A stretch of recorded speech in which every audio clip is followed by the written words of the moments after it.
Sally Field, you may think of the Flying Nun or Burt Reynolds or, well, I'm not sure what. It's one of the problems Sally Field has had in her career. I think with the movie Norma Rae, though, that's changed because it's pretty much a tour de force by her, and it's a movie that she dominates. When I recently talked to her, I wanted to know several things. I never asked her one question about Burt Reynolds, but I did talk to her about her career and what she thought people's perception of her is. Do you have an expectation of what other people are thinking about you when you meet people? Yeah, but I think it's a real bad one. Well, what is it? Oh, I don't know. I guess I have a kind of, I don't know. In the old days, I think I could call it a guard up from their feeling about me in The Flying Nun. Now I don't feel it's so much a guard up as I expect them to remember me from The Flying Nun and make some comment about it, but it's usually not a comment. It used to be that. If they remember it, it's usually because they were the ones that watched it and liked it, and I like to feel that it wasn't totally wasted. Sometimes I come into a room thinking, they're going to love me here. I've done good work. Norma Rae is good work, and, you know, and that kind of feeling. And then they say, look, Susie, Mary, here's The Flying Nun. And I go, uh-huh. You Well, know, that's right what I back mean. to Now that hurts. Well, it doesn't hurt. It Okay. really doesn't hurt now. Do you think this movie, Norma Rae, is any kind of a turning point in your career for you? Oh, definitely. In what way? Almost definitely. Well, it's the only picture that I've done so far that's my picture. It is about me, the character that I play, and it is a very heavy-duty piece, as it were. I mean, it's a you know, intense, grim piece, but it's very very difficult work in that it, I think, shows a lot of work that I've been doing by myself. Very quickly, we'll tell you, for those who haven't seen the movie, it's, I'm going to oversimplify it, but the schematic is it takes place in a southern town in a textile factory, and Norma Rae is a local woman whose family and life has been spent there, and she becomes the instrument to cause the factory to be unionized. Now, that's an oversimplification. And on top of that, it's not a union film, in my estimation. No.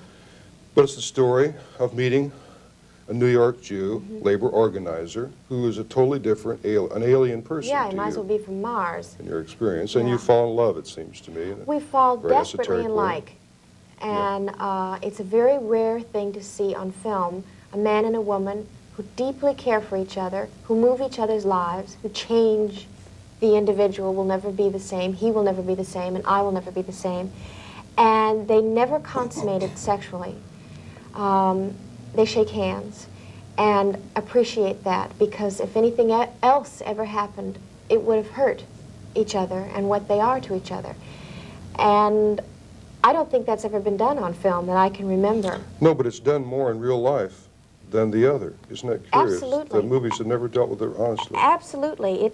And it should be done more. People should realize that friendship is a rare commodity.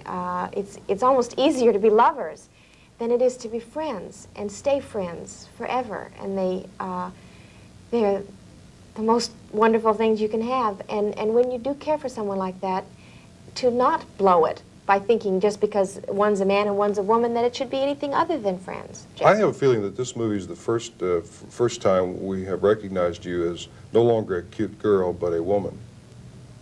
Well, I believe it's the first part that I've ever gotten to be a woman. Every part that I've played before has been a girl, and so I have been a girl. Which has a lot to do with your face. You just look like a cute little girl. I have your basic round face, you know, this pug nose. Which is interesting that someone, and we're all a composite of so many things, but in your business, in my business too, you get stereotyped by how you physically look.